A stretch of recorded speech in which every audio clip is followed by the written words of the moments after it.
Hello, everybody. I'm back again to give you a quick recap of the Ravens' day two selections.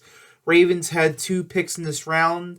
Both their picks obviously belonged to them. Um, this is not going to be a particularly long video. It's going to be kind of a shorter video, just overall reactions to what happened tonight. And I gotta say, I'm pretty happy with it. If I had a happiness scale, I'm from a scale of 1 to 10 on my pure happiness. I would probably be at like a 9 right now.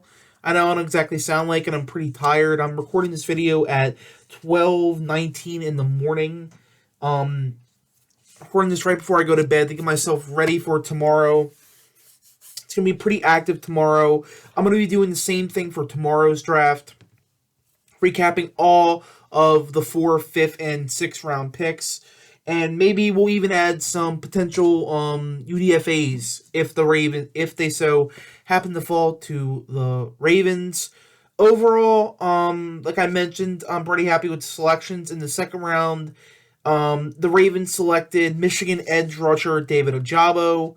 In the third round, the Ravens selected defensive lineman Travis Jones out of UConn.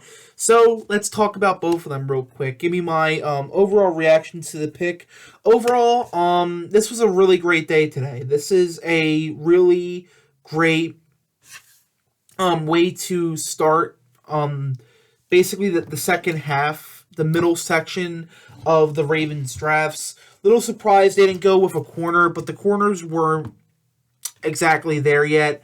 It's like the corner value wasn't really there yet at 45. And I just knew that at the end of the day, if Ojabo had been there at 45, I knew it was just going to be so hard for them to pass it up. Like, it just, even going into this weekend, before we knew about what had happened, I knew that at 45, if he had been there, the Ravens just couldn't pass that up.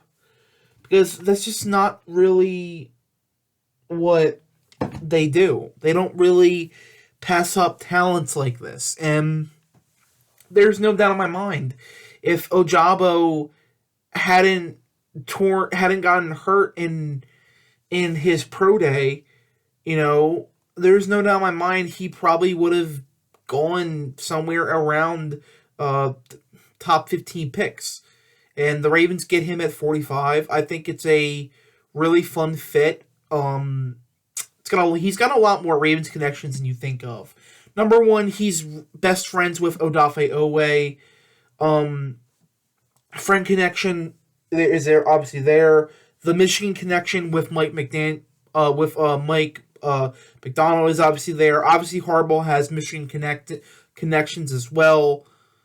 It just kind of fits so well because Ravens obviously have this needed edge rusher.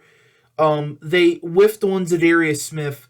They have sort of had this hole at edge rusher for a pretty long time now.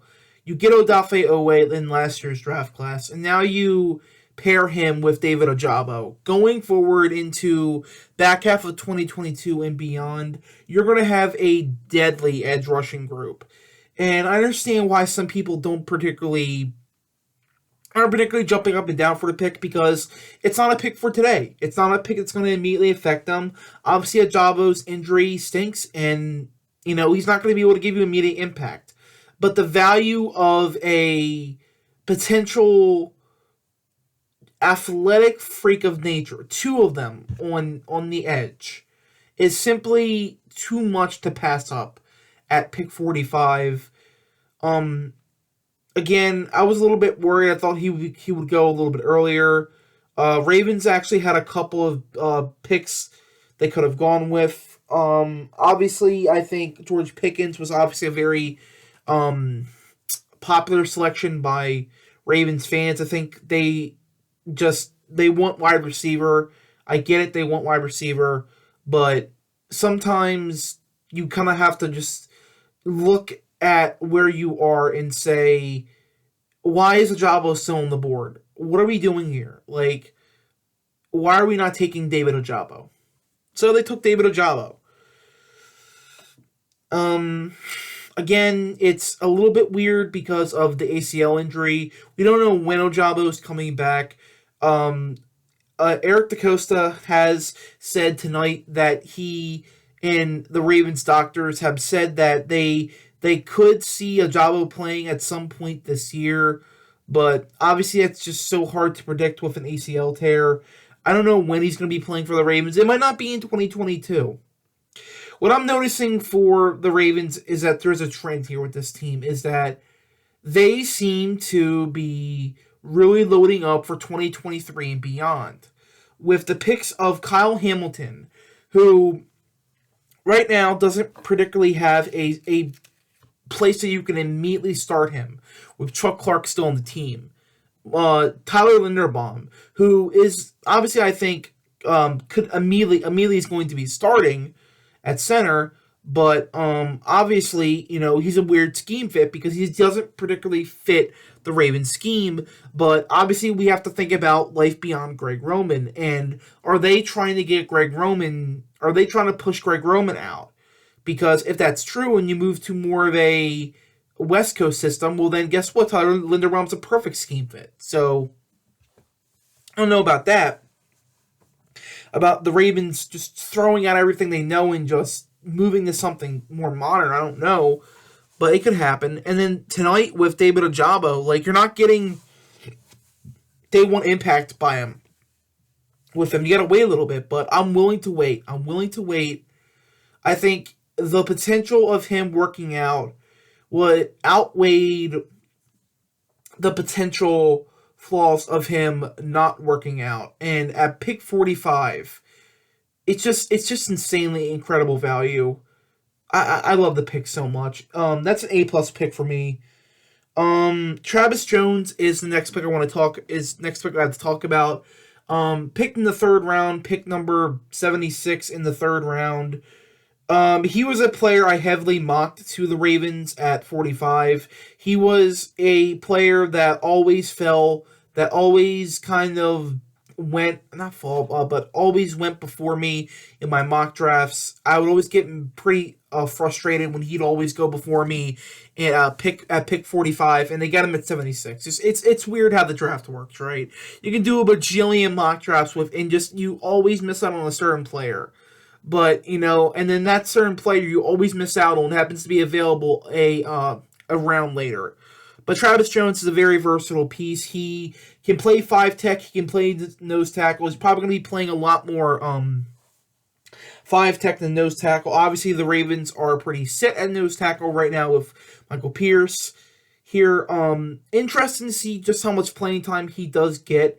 The Ravens can pretty much rotate their defensive line as much as they want now, because now you look at the options. Obviously, Michael Pierce is going to be playing a lot of nose tackle, but with Calais Campbell and Justin Madubuike mixed in with Derek Wolfe and now Travis Jones, they have a very good line rotation.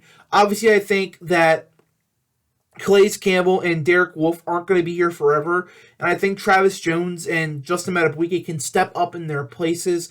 And you're somewhat injury proof at some pretty important positions. Travis Jones's play style is very fun to watch. Obviously, he was a very big standout of the Senior Bowl. We heard Eric DaCosta mention tonight that he was a big standout at the Senior Bowl, just wrecking guards, wrecking centers, just showing a lot of power. Ran a very good 40 time.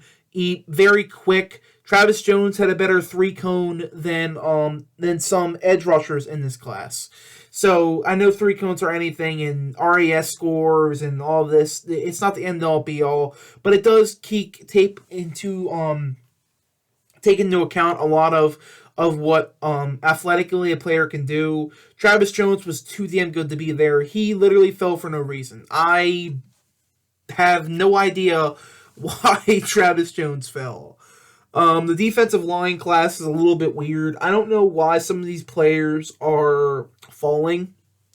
I think Perion Winfrey is still available, which is really weird. Well, no voice crack there, which is pretty strange.